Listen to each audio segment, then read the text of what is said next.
എല്ലാവർക്കും ഒരിക്കൽ കൂടി മരിയാസ് റെസിപ്പി വേൾഡിലേക്ക് സ്വാഗതം. ഇന്ന് നമുക്ക് നല്ല ടേസ്റ്റി ആയിട്ടുള്ള ഒരു ഈവനിങ് സ്നാക്ക് ഉണ്ടാക്കുന്നത് എങ്ങനെയാണെന്ന് നോക്കിയാലോ. ഏകദേശം വെട്ടുകേക്ക് ഉണ്ടാക്കുന്ന ഒരു രീതിയിലാണ് ഇത് ഉണ്ടാക്കിയെടുക്കുന്നത്. എങ്കിലിത് അതിലും വളരെ ഈസിയും ടേസ്റ്റിയുമായിട്ടുള്ള ഒരു ഐറ്റമാണ്. ഇനി നമുക്ക് ഇതെങ്ങനെയാണ് ഉണ്ടാക്കുന്നതെന്ന് നോക്കാം. ആദ്യം 1 കപ്പ് മൈദ ഒരു ബൗളിലേക്ക് ഇട്ട് കൊടുക്കാം. കുറച്ചും കൂടെ മൈദ ചേർത്ത് കൊടുക്കുന്നുണ്ട്. അടുത്തതായിട്ട് ഇതിലേക്ക് ചേർത്ത് കൊടുക്കുന്നത് 2 ഏലക്ക പൊടിച്ചതാണ്. ഒരു നുള്ളു ബേക്കിംഗ് പൗഡറും 1 സ്പൂൺ ബട്ടറും കൂടെ ചേർത്ത് കൊടുക്കാം. ബേക്കിംഗ് പൗഡറിന് പകരമായിട്ട് ഇതേ അളവിൽ ബേക്കിംഗ് സോഡ ചേർത്ത് കൊടുത്താലും മതി. ബേക്കിംഗ് സോഡ ചേർത്ത് കൊടുക്കുമ്പോൾ കേക്ക് നല്ല സോഫ്റ്റ് ആയിട്ട് കിട്ടും. ബട്ടർ ചേർത്ത് കൊടുക്കുമ്പോഴും കേക്ക് ഒന്നും കൂടെ സോഫ്റ്റും ടേസ്റ്റിയുമായിട്ട് വരും. 1/4 കപ്പ് പഞ്ചസാരയും കൂടെ ചേർത്ത് കൊടുക്കാം. ചേർത്ത് കൊടുത്തിരിക്കുന്ന ചേരുവകളെല്ലാം ഇനി നന്നായിട്ടൊന്ന് മിക്സ് ചെയ്തെടുക്കാം. അതിനുശേഷം വേണം ഇതിലേക്ക് ബാക്കി ചേരുവകൾ ചേർത്ത് കൊടുക്കാൻ. അടുത്തതായിട്ട് ഇതിലേക്ക് ചേർത്ത് കൊടുക്കുന്നത് 2 മുട്ടയാണ്. മൈദ എടുക്കുന്നതിൻ്റെ അളവിനനുസരിച്ച് മുട്ട ചേർത്ത് കൊടുക്കണം. ഇതുപോലെ ചെയ്തെടുക്കുമ്പോൾ ഒരിക്കലും വെള്ളം ചേർക്കില്ല. മൈദയും മുട്ടയും മാത്രമായിട്ടാണ് ചേർത്ത് കുഴച്ചെടുക്കുന്നത്. മുട്ട ചേർത്തതിന് ശേഷം ലൂസാണെന്ന് തോന്നുവാണെങ്കിൽ കുറേശ്ശെയായിട്ട് മൈദ ഇതിലേക്ക് ചേർത്ത് കൊടുക്കാം. ഇവിടെ ഇപ്പോൾ ഏകദേശം ഒരു 1/2 കപ്പ് മൈദയും കൂടെ ചേർത്ത് കൊടുത്തിട്ടുണ്ട്.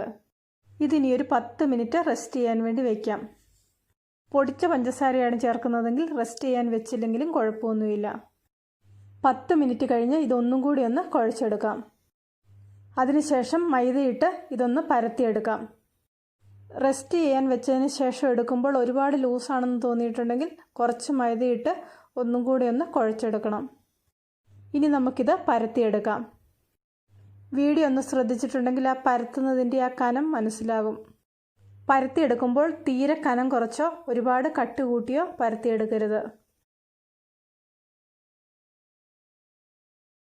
ഈ ഒരു കനത്തിലാണ് ഇവിടെ കേക്കിന് വേണ്ടിയിട്ട് പരത്തിയെടുക്കുന്നത്.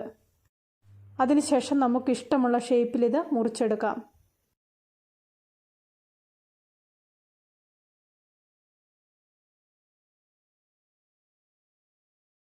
ഇത് കണ്ടോ, ഈ ഒരു സൈസിലാണ് ഇത് മുറിച്ചെടുക്കുന്നത്. ഇത് എണ്ണയിലിട്ട് കഴിയുമ്പോഴേക്ക് 2-3 ഇരട്ടിയായിട്ട് വലിപ്പം വയ്ക്കും. ഇനി ഇത് നമുക്ക് നല്ല ചൂടായ എണ്ണയിൽ വറുത്ത് കോരിയെടുക്കാം. എണ്ണ ഇവിടെ ചൂടാകാൻ വേണ്ടി വെച്ചിട്ടുണ്ട്. എണ്ണ നന്നായിട്ട് ചൂടായതിന് ശേഷം വേണം ഇത് ഇട്ട് കൊടുക്കാൻ. എണ്ണയിലിട്ടതിന് ശേഷം ഇത് കുറച്ചും കൂടെ വലുതായി വരും. അതിനനുസരിച്ച് വേണം ഇത് എണ്ണയിലേക്ക് ഇട്ട് കൊടുക്കാൻ. ഒരുപാട് ഇട്ട് കൊടുത്തിട്ടുണ്ടെങ്കിൽ ഇത് വറുത്തെടുക്കാൻ ബുദ്ധിമുട്ടായിരിക്കും. വളരെ ഈസിയും ടേസ്റ്റിയുമായിട്ടുള്ള ഒരു ഈവനിങ് സ്നാക്കിൻ്റെ റെസിപ്പിയാണിത്. ഒരുപാട് ഇൻഗ്രീഡിയൻസിൻ്റെ ഒന്നും ആവശ്യമില്ല.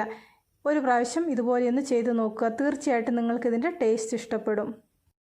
ഇന്നത്തെ ഈ റെസിപ്പി ഇഷ്ടപ്പെട്ടെങ്കിൽ ലൈക്ക് ചെയ്യാനും ഷെയർ ചെയ്യാനും അഭിപ്രായങ്ങൾ അറിയിക്കാനും മറക്കണ്ട.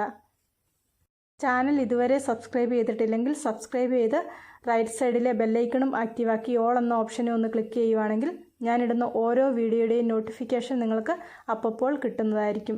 പുതിയൊരു വീഡിയോയുമായിട്ട് വീണ്ടും കാണാം.